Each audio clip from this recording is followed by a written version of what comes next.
નમસ્કાર વિદ્યાર્થી મિત્રો, વર્લ્ડ ઇનબોક્સ એકેડેમી પર આપ સૌનું સ્વાગત છે। મિત્રો આજે છે 31 જુલાઈ 2021 અને આજના લેક્ચરમાં આપણે આજના કેટલાક મહત્ત્વના કરંટ અફેર વિશે ચર્ચા કરવાના છીએ કે જે તમારી આગામી પીએસઆઈ કોન્સ્ટેબલ બિન સચિવાલય તેમજ જીપીએસસી ક્લાસ 1-2 અને ડીવાયએસઓ એસટીઆઈ તેમજ પીએની પરીક્ષામાં પૂછાઈ શકે તેવા મહત્ત્વના પ્રશ્નોની આપણે સંપૂર્ણ ડિટેલ સાથે ચર્ચા કરવાના છે। તો એ માટે આપણા લેક્ચરને શરૂથી લઈ અને અંત સુધી જોતા રહેજો। તેમજ મિત્રો તમને આપણું લેક્ચર પસંદ આવે છે તો લેક્ચરને વધુમાં વધુ શેર કરો, જેનાથી વર્લ્ડ ઇનબોક્સ દ્વારા તમને યુટ્યુબના માધ્યમથી સમગ્ર દિવસનું પરીક્ષાલક્ષી મહત્ત્વપૂર્ણ કરંટ અફેર એ પણ માત્ર 15 થી 20 મિનિટની અંદર મળે છે। તો ચોક્કસથી આ લેક્ચરનો લાભ ઉઠાવો અને તૈયારી કરતા દરેક વિદ્યાર્થી સુધી આપણું લેક્ચર પહોંચાડો, જેનાથી એમને પણ ફાયદો થઈ શકે। તેમજ મિત્રો તમે હજુ સુધી આપણી વર્લ્ડ ઇનબોક્સ યુટ્યુબ ચેનલને સબસ્ક્રાઈબ કરી નથી તો તેને હાલ જ સબસ્ક્રાઈબ કરી દો અને બાજુમાં આપેલ બેલ આઇકન પ્રેસ કરો, જેથી આવનારા દરેક નવા વિડીયોની અપડેટ તમને મળતી રહે। તેમજ મિત્રો તમે લેક્ચર અંગેના પોતાના કિંમતી પ્રતિભાવો કમેન્ટ બોક્સની અંદર જણાવવાનું રાખો, જેનાથી અમને મોટિવેશન મળતું રહે અને આવી જ રીતે તમારા માટે દિવસભરના મહત્ત્વના કરંટ અફેર વિશેની આપણે ચર્ચા કરતા રહીએ। તો મિત્રો ચાલો શરૂઆત કરીએ આજના લેક્ચરની। તો ગઈકાલના લેક્ચરમાં આપણે એક પ્રશ્ન પૂછ્યો હતો કે ગુજરાતને કેટલા રાજ્યની સીમાઓ સ્પર્શે છે અને કયા કયા? તો મિત્રો એની અંદર આપણો જવાબ આવે છે કે ગુજરાતને કુલ 3 રાજ્યની સીમાઓ સ્પર્શે છે, જેમાં એક છે રાજસ્થાન, બીજું મધ્યપ્રદેશ અને ત્રીજું છે મહારાષ્ટ્ર। મિત્રો ઘણા બધા વિદ્યાર્થી મિત્રો એનો સાચો જવાબ આપે છે, જે ખૂબ જ સારી બાબત કહી શકાય। મિત્રો આવી જ રીતે લેક્ચરના અંતમાં પૂછવામાં આવતા પ્રશ્નોનો જવાબ તમે કમેન્ટ બોક્સની અંદર જણાવવાનું રાખો, જેનાથી તમારા જીકેમાં વધારો થઈ શકે। તો મિત્રો આ સાથે ચાલો શરૂઆત કરીએ આજના લેક્ચરના પહેલા પ્રશ્નથી। તો તાજેતરમાં આરબીઆઈએ કઈ બેંક ઉપર 5 કરોડનો દંડ ફટકાર્યો છે? તો મિત્રો એની અંદર આપણો જવાબ આવે છે એક્સિસ બેંક। તો તાજેતરમાં આરબીઆઈએ એક્સિસ બેંક ઉપર 5 કરોડનો દંડ ફટકાર્યો છે। તો વાત કરીએ એના ઉપર, તો આરબીઆઈ જે છે એના દ્વારા જારી કરેલા નિર્દેશોનું અનુપાલન કરવા બદલ એક્સિસ બેંકને દંડ ફટકાર્યો છે। તેમજ મિત્રો આજે એક્સિસ બેંક છે એ એક પ્રાઇવેટ સેક્ટરની બેંક છે, એટલે કે મિત્રો આરબીઆઈ દ્વારા જે નવા નિર્દેશો જારી કરવામાં આવેલા હતા એ નિર્દેશોનું અનુપાલન કરવા બદલ આરબીઆઈએ એક્સિસ બેંકને 5 કરોડ રૂપિયાનો દંડ ફટકાર્યો છે। ત્યારબાદ મિત્રો અહીંયા વાત છે એક્સિસ બેંકની। તો એક્સિસ બેંક વિશે થોડીક માહિતી મેળવી લઈએ। તો જેની સ્થાપના 1993માં થઈ હતી, મુખ્ય મથક મુંબઈ ખાતે આવેલું છે અને વર્તમાનમાં એક્સિસ બેંકના એમડી અને સીઈઓ છે અમિતાભ ચૌધરી। તો મિત્રો આથી માહિતી એક્સિસ બેંક વિશેની। ત્યારબાદ જોઈએ આપણો આગળનો પ્રશ્ન। તાજેતરમાં સતપુડા ટાઈગર રિઝર્વને નેટ વેસ્ટ ગ્રુપ અર્થ હીરોઝ એવોર્ડથી સન્માનિત કરવામાં આવ્યું છે। તો મિત્રો આ ટાઈગર રિઝર્વ કયા રાજ્યમાં આવેલું છે? તો મિત્રો એની અંદર આપણો જવાબ આવે છે મધ્યપ્રદેશ। તો આજે સતપુડા ટાઈગર રિઝર્વ છે એને નેટ વેસ્ટ ગ્રુપ અર્થ હીરોઝ એવોર્ડથી સન્માનિત કરવામાં આવ્યું છે અને તે મધ્યપ્રદેશમાં આવેલું છે। તો સતપુડા ટાઈગર રિઝર્વને સર્વશ્રેષ્ઠ વ્યવસ્થાપન માટે અર્થ ગાર્જિયન શ્રેણીમાં નેટ વેસ્ટ ગ્રુપ અર્થ હીરોઝ પુરસ્કાર મળ્યો છે અને આ ટાઈગર રિઝર્વને વિશ્વ ધરોહરની સંભવિત યાદીમાં સામેલ કરવામાં આવ્યું છે।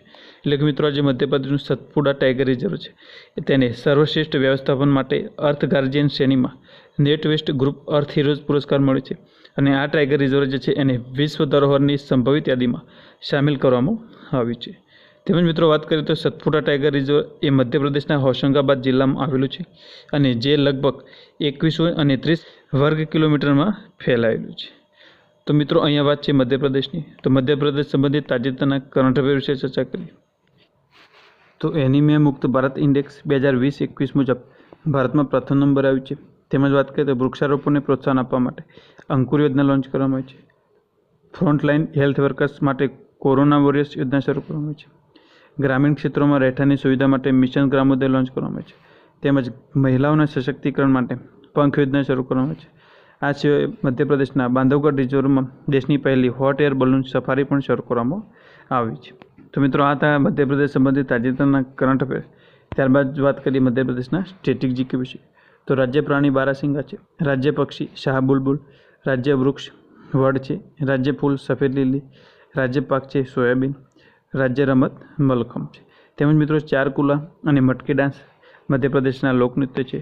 તેમજ વાત કરીએ તો મધ્યપ્રદેશના પ્રસિદ્ધ બાંધની અંદર ઇન્દિરા સાગર બંધ, બારબી બંધ, નર્મદા બંધ અને ઓમકારેશ્વર બંધ જે નર્મદા નદી પર આવેલું છે। તેમજ ગંગા સાગર બંધ તથા ગાંધી સાગર બંધ જે ચંબલ નદી પર આવેલું છે। આ સિવાય વાત કરીએ મધ્યપ્રદેશની અંદર જોવા મળતી કેટલીક જનજાતિઓ વિશે, તો જેમાં છે લંબાડી, ગોંડ, મુરિયા, બિચનહાર અને વૈગા. ત્યારબાદ વાત કરીએ તો મિત્રો મધ્યપ્રદેશ જે છે એની સ્થાપના 1 નવેમ્બર 1956 થઈ હતી. રાજધાની ભોપાલ છે. રાજ્યપાલ મંગુભાઈ છગનભાઈ પટેલ છે, જે તાજેતરમાં નવા બનેલા છે. તેમજ વર્તમાનમાં મધ્યપ્રદેશના મુખ્યમંત્રી શિવરાજસિંહ ચૌહાણ છે. આ સિવાય મધ્યપ્રદેશને અન્ય 5 રાજ્યોની સીમાઓ સ્પર્શે છે, જેમાં એક છે રાજસ્થાન, બીજું ગુજરાત, ત્રીજું મહારાષ્ટ્ર, ચોથું છત્તીસગઢ અને પાંચમું છે ઉત્તર પ્રદેશ. તો મિત્રો ત્યારબાદ જોઈએ મધ્યપ્રદેશના કેટલાક મહત્વના રાષ્ટ્રીય ઉદ્યાન, તો જેમાં છે કાન્હા રાષ્ટ્રીય ઉદ્યાન, બીજું છે પન્ના રાષ્ટ્રીય ઉદ્યાન, ત્રીજું છે સતપુડા રાષ્ટ્રીય ઉદ્યાન, ચોથું છે બાંધવગઢ રાષ્ટ્રીય ઉદ્યાન, પાંચમું છે માધવ નેશનલ પાર્ક, છઠ્ઠું પેંચ નેશનલ પાર્ક અને સાતમું છે ઓમકારેશ્વર રાષ્ટ્રીય ઉદ્યાન. તો મિત્રો આ હતા મધ્યપ્રદેશના કેટલાક મહત્વના રાષ્ટ્રીય ઉદ્યાન. ત્યારબાદ જોઈએ મિત્રો આપણો આગળનો પ્રશ્ન. તો તાજેતરમાં ભારત સરકારે કોના માટે ગરિમા ગૃહ સ્થાપિત કરવાની જાહેરાત કરી છે? તો મિત્રો એની અંદર આપણો જવાબ આવે છે ટ્રાન્સજેન્ડર. તો તાજેતરમાં ભારત સરકારે ટ્રાન્સજેન્ડર વ્યક્તિઓ છે એમના માટે ગરિમા ગૃહ સ્થાપિત કરવાની જાહેરાત કરી છે. તો વાત કરીએ એના વિશે, તો કેન્દ્ર સમુદાય આધારિત સંગઠનોની મદદથી ટ્રાન્સજેન્ડર વ્યક્તિઓ માટે ગરિમા ગૃહ સ્થાપિત કરી રહી છે. તેમજ મિત્રો વાત કરીએ તો ગરિમા ગૃહ સ્થાપિત કરવા પાછળનો ઉદ્દેશ્ય છે કે ટ્રાન્સજેન્ડર વ્યક્તિઓ જે છે એમને એક સુરક્ષિત આશરો પ્રદાન કરવાનો, અને જે અંતર્ગત વર્તમાનમાં 12 ગરિમા ગૃહ સ્થાપિત કરવાના શરૂ થયા છે. એટલે કે મિત્રો આજે ગરિમા ગૃહ સ્થાપિત કરવા પાછળનો મુખ્ય ઉદ્દેશ એ છે કે ટ્રાન્સજેન્ડર વ્યક્તિઓ છે એમને એક સુરક્ષિત આશરો પ્રદાન કરવો, અને જે અંતર્ગત વર્તમાનની અંદર 12 જેટલા ગરિમા ગૃહ છે એને સ્થાપિત કરવાનું કાર્ય શરૂ કરવામાં આવેલું છે. ત્યારબાદ જોઈએ મિત્રો આપણો આગળનો પ્રશ્ન. તો તાજેતરમાં કયા દેશના સૌથી ઓછી ઉંમરના ખેલાડીએ ટોક્યો ઓલિમ્પિકમાં સુવર્ણ પદક જીત્યો છે? તો મિત્રો એની અંદર આપણો જવાબ આવે છે જાપાન. તો વર્તમાનમાં જ જાપાનના સૌથી ઓછી ઉંમરના ખેલાડી છે એમનું નામ છે મોમિજી નિશયા, અને તેઓ ટોક્યો ઓલિમ્પિકમાં સુવર્ણ પદક જીત્યો છે, જેમની વર્તમાનમાં ઉંમર માત્ર 13 વર્ષની છે, અને તેઓ સુવર્ણ પદક જીતવાવાળા સૌથી યુવા ખેલાડી બની ગયા છે. વાત કરીએ તો તેમને સ્કેટબોર્ડમાં સ્વર્ણ પદક જીતેલું છે. એટલે કે મિત્રો આજે જાપાનના મોમિજી નિશયા છે એમને સ્કેટબોર્ડની અંદર ટોક્યો ઓલિમ્પિકમાં સુવર્ણ પદક પ્રાપ્ત કર્યો છે, અને જેમની વર્તમાન ઉંમર માત્ર 13 વર્ષ છે, જેના કારણે તેઓ સૌથી ઓછી ઉંમરમાં સુવર્ણ પદક જીતવાવાળા એક યુવા ખેલાડી બની ગયા છે. તો ત્યારબાદ મિત્રો આપણા આગળના પ્રશ્નની ચર્ચા કરી એ પહેલાં વાત કરીએ તો વર્લ્ડ બોક્સ એકેડેમી ગાંધીનગર દ્વારા આગામી કોન્સ્ટેબલની પરીક્ષા માટે એક કોન્સ્ટેબલ માટે સ્પેશિયલ બેચ શરૂ કરવામાં આવી છે, અને જેની શરૂઆત 22 જુલાઈથી થઈ ચૂકેલી છે. તેમજ મિત્રો આ બેચનો ટાઈમ ટેબલ છે જેમાં 10:30 થી 12:30 સુધી રહેશે. તેમજ મિત્રો આ બેચની અંદર તમને ગાંધીનગરની શ્રેષ્ઠ ફેકલ્ટી દ્વારા શિક્ષણ તથા માર્ગદર્શન આપવામાં છે. તેમજ ડેલી, વીકલી અને મંથલી ટેસ્ટનું આયોજન કરવામાં આવ્યું છે. તેમજ દર મહિને કરંટ અફેરનું એક સેમિનાર પણ હશે. આ સિવાય મિત્રો આ બેચમાં તમને નિઃશુલ્ક રીડિંગ માટે લાઇબ્રેરીની સુવિધા પણ ઉપલબ્ધ કરવામાં આવે છે. તેમજ ક્લાસ માટેના જે અદ્યતન સુવિધા પર વર્ગખંડો છે, આ સિવાય તેજસ્વી વિદ્યાર્થીઓને વિશેષ પ્રોત્સાહન પણ આપવામાં આવશે. મિત્રો વર્લ્ડ બોક્સ એકેડેમી જે છે એ પોલીસની ભરતીઓમાં સૌથી વધુ સારા પરિણામ આપતી એક ગાંધીનગરની એકમાત્ર સંસ્થા છે. તો મિત્રો જલ્દીથી આ બેચમાં જોઈન થવા માટે તમે આપણા ફ્રી ડેમો લેક્ચર જે છે એ 22, 23 અને 24 જુલાઈ દરમિયાન આયોજિત કરવામાં આવે છે. તો તમે ડેમો ક્લાસ એટેન્ડ કરી શકો છો, જેનાથી તમને ક્લાસ અને બેચ વિશેનો તમને સંપૂર્ણ આઈડિયા આવી જશે. તેમજ મિત્રો તમે આ બેચ વિશેની વધુ માહિતી માટે આપણા હેલ્પલાઇન નંબર 7575061818 પર કોલ કરી શકો છો. તેમજ બીજો આપણો એક હેલ્પલાઇન નંબર છે જે છે 8238238787. મિત્રો આ બંનેમાંથી કોઈપણ નંબર પર તમે માહિતી મેળવી શકો છો. તો મિત્રો આ હતી માહિતી આપણા કોન્સ્ટેબલ બેચ વિશેની. ત્યારબાદ જોઈએ મિત્રો આપણો આગળનો પ્રશ્ન. તો તાજેતરમાં રાષ્ટ્રીય ગોકુલ મિશન કયા મંત્રાલય દ્વારા લોન્ચ કરવામાં આવ્યું છે? તો મિત્રો એની અંદર આપણો જવાબ આવે છે મત્સ્યપાલન, પશુપાલન અને ડેરી મંત્રાલય દ્વારા ગોકુલ મિશન શરૂ કરવામાં આવ્યું છે.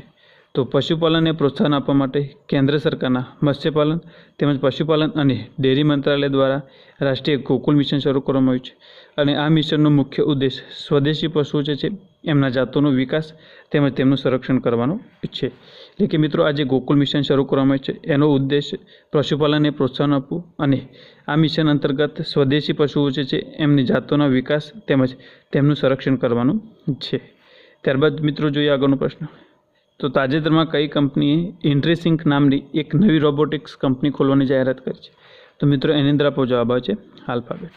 તો તાજેતરમાં આલ્ફાબેટ દ્વારા ઇન્ટ્રીસિંક નામની એક નવી રોબોટિક્સ કંપની ખોલવાની જાહેરાત કરી છે.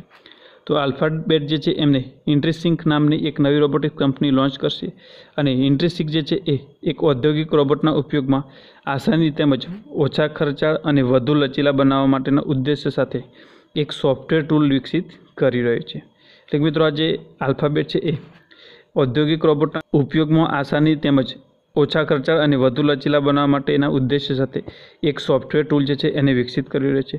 તેમજ વાત કરીએ તો આલ્ફાબેટ જે છે એ ગૂગલની પેરેન્ટ કંપની છે અને આલ્ફાબેટના CEO જે છે એ સુંદર પિચાઈ છે. તેમજ મિત્રો ગૂગલના CEO પણ સુંદર પિચાઈ છે. ત્યારબાદ જોઈએ મિત્રો આપણો આગળનો પ્રશ્ન. તો તાજેતરમાં કયા રાજ્યમાંથી H5N1નો પહેલો કેસ નોંધાયો છે? તો મિત્રો એની અંદર આપણો જવાબ આવે છે હરિયાણા. તો તાજેતરમાં હરિયાણામાં H5N1નો પહેલો કેસ નોંધાયો છે અને જેમાં 11 વર્ષના એક છોકરાનું દિલ્હીના all India institute of medical science ખાતે H5N1ના કારણે મૃત્યુ થવાનું જાણવા મળ્યું છે. તેમજ મિત્રો H5N1 જે છે એને એવિયન ઇન્ફ્લુએન્ઝા પણ કહેવામાં આવે છે. આ સિવાય તેને બર્ડ ફ્લૂ તરીકે પણ ઓળખવામાં આવે છે. એટલે કે મિત્રો આ જે H5N1 જે છે એને એવિયન ઇન્ફ્લુએન્ઝા પણ કહેવામાં આવે છે તેમજ તેને બર્ડ ફ્લૂ તરીકે પણ ઓળખવામાં આવે છે. તો મિત્રો અહીંયા વાત છે હરિયાણાની. તો હરિયાણા સંબંધિત તાજેતરના કરંટ અફેર વિશે ચર્ચા કરી. તો હવાઈ ટેક્સી સેવા શરૂ કરવામાં આવી છે. મેરા પાની મેરી વિરાસત યોજના શરૂ કરવામાં આવી છે. સબ ટ્રોપિકલ ફ્રૂટ એક્સપોનું આયોજન કરવામાં આવ્યું છે. ગ્રામ દર્શન પ્લેટફોર્મ લોન્ચ કરવામાં આવ્યું છે. તેમજ પ્રાણવાયુ દેવતા પેન્શન યોજના શરૂ કરવામાં આવી છે. આ સિવાય પંચવટી વૃક્ષારોપણ પહેલ પણ શરૂ કરવામાં આવી છે. તો મિત્રો આ હતા હરિયાણા સંબંધિત તાજેતરના કરંટ અફેર. ત્યારબાદ જોઈએ હરિયાણાનું સ્ટેટિક જીકે. તો હરિયાણાની સ્થાપના 1 નવેમ્બર 1966માં થઈ હતી. રાજધાની ચંદીગઢ છે. રાજ્યપાલ છે બંડારુ દત્તાત્રેય અને મુખ્યમંત્રી છે મનોહરલાલ ખટ્ટર. તેમજ વાત કરીએ તો હરિયાણાના પાડોશી રાજ્યો કુલ 4 છે, જેમાં એક છે પંજાબ, બીજું છે હિમાચલ પ્રદેશ, ત્રીજું રાજસ્થાન, ચોથું ઉત્તર પ્રદેશ. તો મિત્રો હરિયાણાના કુલ 4 પાડોશી રાજ્ય છે. આ સિવાય વાત કરીએ તો મુખ્ય રાષ્ટ્રીય ઉદ્યાનમાં એક છે સુલતાનપુર રાષ્ટ્રીય ઉદ્યાન, બીજું અબુશહેર વન્ય પ્રાણી અભયારણ્ય, ત્રીજું છે ભીંડાવાસ અભયારણ્ય, ચોથું ખપરવાસ અભયારણ્ય અને પાંચમું છે નાહર અભયારણ્ય. તો મિત્રો આ હતું હરિયાણાનું સ્ટેટિક જીકે. ત્યારબાદ મિત્રો આપણા આગળના પ્રશ્નની ચર્ચા કરીએ એ પહેલાં વાત કરીએ તો વર્લિન બક્સ એકેડેમી ગાંધીનગર દ્વારા જનરલ બેન્ચ શરૂ કરવામાં આવી છે. તો મિત્રો આ બેચના તમે ફ્રી ડેમો 22, 23 અને 24 જુલાઈ દરમિયાન એટેન્ડ કરી શકો છો. તેમજ આ બેચ જે છે એ 22 જુલાઈથી શરૂ થઈ ગયેલી છે અને તેનો સમય છે 8 વાગ્યાથી 10 વાગ્યા સુધીનો.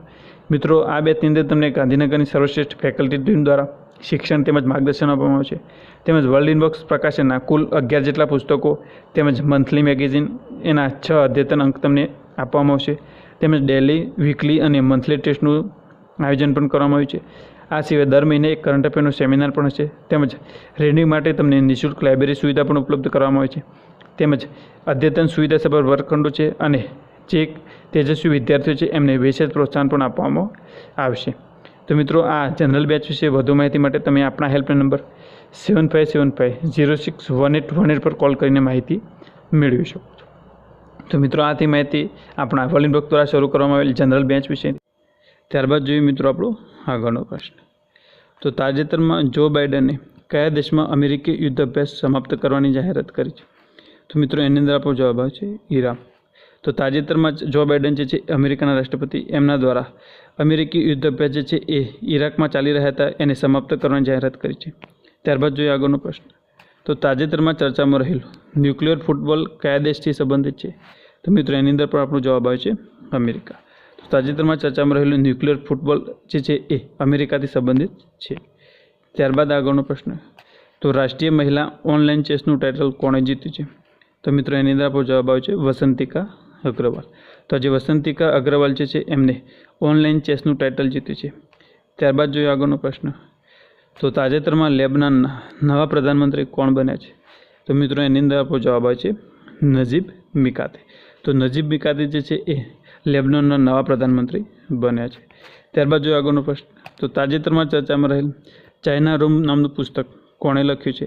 તો મિત્રો એની અંદર આપણો જવાબ આવે છે સંજીવ સહોતા. તો આજે ચાઇના રૂમ નામનું પુસ્તક તાજેતરમાં ચર્ચામાં છે એના લેખક છે સંજીવ સહોતા. ત્યારબાદ જોઈએ આગળનો પ્રશ્ન. તો મિત્રો આ પ્રશ્ન છે એનો જવાબ તમારે કમેન્ટ બોક્સની અંદર જણાવવાનો છે અને જેના સાચા જવાબની ચર્ચા આપણે નેક્સ્ટ લેક્ચરમાં કરીશું. તો મિત્રો આપણો પ્રશ્ન છે કે આરબીઆઈના પ્રથમ ભારતીય ગવર્નર. મિત્રો આ પ્રશ્નનો જવાબ તમને આવડે છે તો ચોક્કસથી કમેન્ટ બોક્સની અંદર જણાવો, જેનાથી તમારા જીકેમાં વધારો થઈ શકે. તો મિત્રો આ સાથે જ આજના કેટલાક મહત્ત્વના કરંટ અફેરના પ્રશ્નો હતા તેની આપણે સંપૂર્ણ ડિટેલ સાથે ચર્ચા કરી છે, જેનાથી આગામી પરીક્ષાની અંદર કરંટ અફેરનો કોઈ પણ પ્રશ્ન પૂછાય તો એનો જવાબ તમને 100% આવડશે. મિત્રો, આ માટે આપણા કરંટ અફેરના લેક્ચર તમે રેગ્યુલર ફોલો કરવાનું રાખો તો ચોક્કસથી તમને ફાયદો થશે. તેમજ મિત્રો, લેક્ચરને વધુમાં વધુ શેર કરો, જેનાથી તૈયારી કરતા દરેક વિદ્યાર્થી સુધી આપણું લેક્ચર પહોંચે અને એમને પણ ફાયદો થઈ શકે. તેમજ મિત્રો, તમે લેક્ચર અંગેના તમારા કિંમતી પ્રતિભાવ કમેન્ટ બોક્સની અંદર જણાવો, જેનાથી અમને મોટિવેશન મળતું રહે અને આવી જ રીતે તમારા માટે દિવસભરના મહત્ત્વના કરંટ અફેરના જે પ્રશ્નો છે એની આપણે સંપૂર્ણ ડિટેલમાં પરીક્ષાલક્ષી ચર્ચા કરતા રહીશું. તો મિત્રો, તમે હજુ સુધી આપણી વર્લ્ડ ઇનબોક્સ યુટ્યુબ ચેનલને સબસ્ક્રાઈબ કરી નથી તો તેને હાલ જ સબસ્ક્રાઈબ કરી દો અને બાજુમાં પેલ બેલ આઇકન પ્રેસ કરો, જેથી આવનારા દરેક નવા વિડીયોની અપડેટ તમને મળતી રહે. તેમજ મિત્રો, તમે વર્લ્ડ ઇનબોક્સને વિવિધ સોશિયલ મીડિયા પર ફોલો કરી શકો છો. આ સિવાય વર્લ્ડ ઇનબોક્સ દ્વારા ચલાવવામાં આવતા વિવિધ સ્પર્ધાત્મક પરીક્ષાઓના કોર્સને પરચેસ કરવા તેમજ કોર્સ વિશેની કોઈપણ પ્રકારની માહિતી મેળવવા માટે તમે આપણા હેલ્પલાઇન નંબર 8238238787 પર કોલ અથવા તો વોટ્સએપ મેસેજ કરીને માહિતી મેળવી શકો છો. તો મિત્રો, આ સાથે જ લેક્ચરને અંત સુધી જોવા માટે આપનો આભાર. ફરીથી મળીએ નેક્સ્ટ લેક્ચરમાં.